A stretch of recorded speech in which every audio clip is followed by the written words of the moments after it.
Wibi, gue kira tumbal proyek tuh cuma ada ketika lo tuh mau bangun sesuatu yang bertujuan untuk tempat menjual sesuatu gitu loh, kayak mall atau ruko gitu-gitu.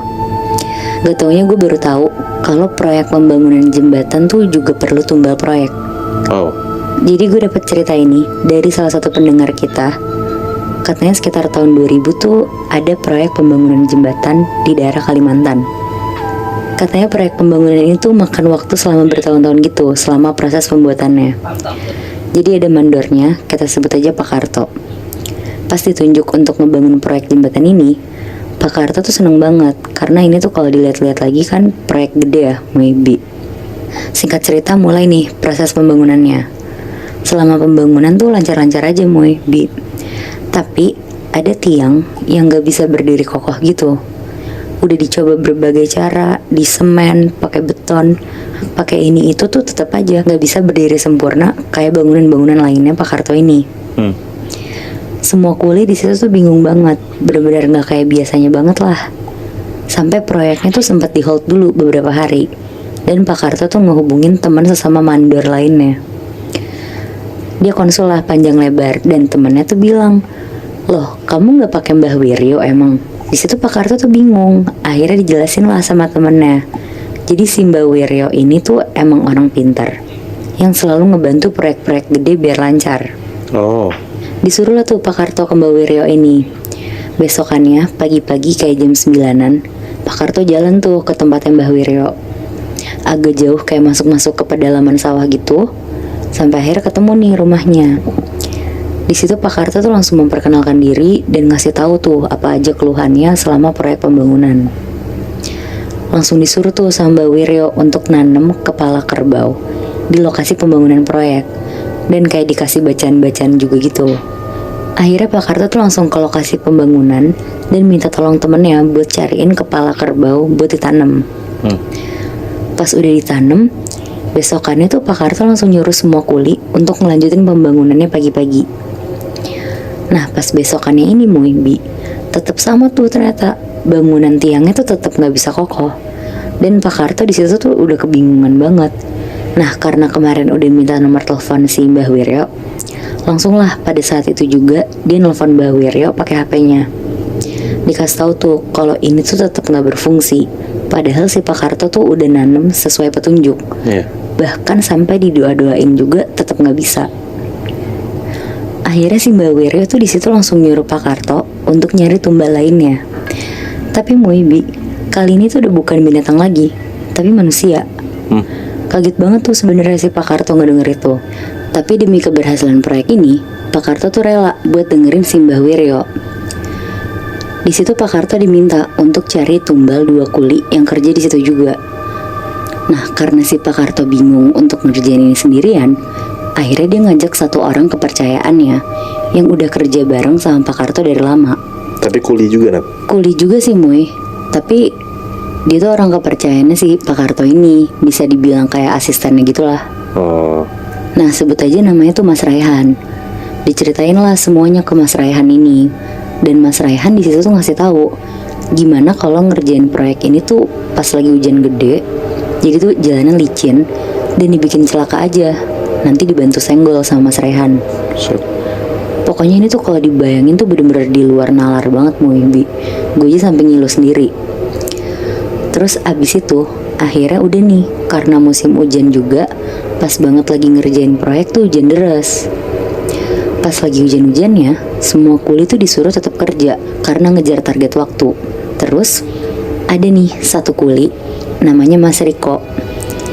Dia tuh ditargetin nih sama si Mas Raihan untuk jadi tumbalnya.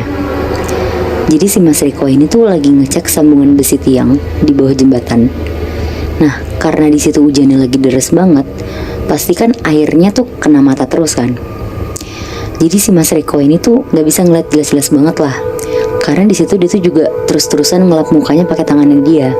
Terus si Mas Raihan ini tuh ngebuat celakanya dengan ngebuat pegangan tangga yang ada bautnya itu tuh dibuat kendor sama dia. Akhirnya si Mas Riko ini tuh jatuh, kepalanya kejedot dan langsung jatuh ke kerikil-kerikil semen dan aspal.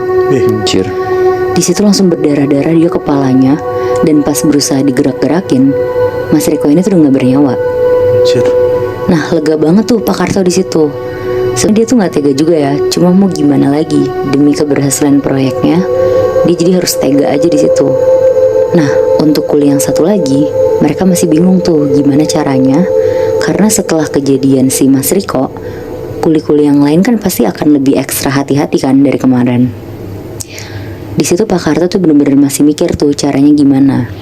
Sampai akhirnya dia nyobalah ngehubungin ke Mbah Wiryo. Dia nanya nih, kalau cuma satu kuli aja bisa nggak? Tapi jawaban Mbah Wiryo tuh bilang, nggak bisa. Tapi Pak Karto dikasih waktu tambahan sekitar 3 bulan untuk nyari satu tumbal lagi. Nah, ngedenger itu Pak Karto lega banget. Jadi di situ dia masih ada waktu 3 bulan untuk mikirin rencana selanjutnya kan. Akhirnya proyek berjalan seperti biasa. Tiang yang tadinya nggak bisa kokoh udah bisa berdiri kokoh kayak biasanya. Dan karena ini proyeknya butuh lumayan cepat, jadi Pak Karto tuh ngelemburin kuli-kuli lainnya. Jadi kayak sampai jam 12-an tuh mereka masih kerja. Nah tapi kalau malam tuh biasanya Pak Karto cuma sampai jam 9-an. Jadi ngegantiin Pak Karto sampai jam 12 tuh Mas Raihan buat ngemandorin si kuli-kuli lainnya. Sekitar jam 10-an, tiba-tiba hujan deras banget mau Bi. Karena Mas Raihan kasihan sama kuli-kuli yang lembur, akhirnya si Mas Raihan nih nyuruh semuanya tuh berhenti. Nah pas kuli-kuli lainnya lagi neduh, Mas Raihan tuh jalan-jalan pakai payung buat ngeliatin bangunan-bangunan. Dia jalan-jalan sekeliling proyek, dan pas di ujung jembatannya, agak jauh dari kuli-kuli lainnya, Mas Raihan tuh posisinya lagi jongkok gitu buat ngecek bangunan di bawahnya. Nah pas dia lagi jongkok dengan keadaan hujan deres banget dan dia pakai payung doang, tiba-tiba dari belakang Bi, ada mobil kenceng banget nabrak Mas Raihan sampai kedengeran bunyi kretek gitu. Anjing. Wah anjir. Karena posisinya Mas Raihan itu kan lagi jongkok ya. Di situ Mas Raihan tuh meninggal di tempat, dan mobil yang nabrak Mas Raihan tuh langsung pergi ngebut putar balik. Di situ karena posisi kuli-kuli yang lain sama tempat Mas Raihan tuh agak jauh, jadi nggak kelihatan kan. Akhirnya besok paginya tuh jasadnya Mas Raihan baru ketemu sama kuli-kuli lainnya. Wah anjir. Dan pas Pak Karto datang, Pak Karto tuh kaget banget ngeliat si Raihan. Langsung lah si Raihan dibawa ke rumah sakit terdekat.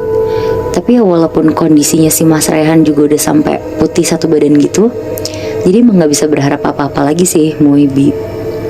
Jadinya Pak Karto kehilangan satu orang kepercayaannya dia nih. Nah singkat cerita, seminggu udah berlalu nih Bi. Tapi di sana tuh malah jadi banyak kejadian mistisnya. Kayak ada cerita dari beberapa kuli Pak Karto, kalau mereka tuh lagi lembur malam-malam, suka tiba-tiba ngeliat sosok Mas Raihan lagi jalan ngesot pakai payung gitu dari ujung jembatan. Bahkan kadang ada sosok laki-laki besar berbulu duduk di pinggiran jembatan. Sama yang terakhir, katanya tuh ada juga suara perempuan ngelengking banget setiap mereka tuh lagi ngerjain proyeknya. Dan akhirnya tapi proyeknya tuh berjalan lancar sampai selesai tanpa kendala apapun lagi. Tapi katanya sih suka banyak kecelakaan nih di jembatan itu setelah jembatannya jadi. Dan katanya kalau lewat sana tuh harus bunyiin klakson 2 kali, karena ya buat ngehormatin 2 tumbal itu. Nah tapi yang nabrak Mas Raihan, tahu nggak siapa? Nah ternyata yang nabrak Mas Raihan itu tuh Pak Karto. Anjing. Anjir.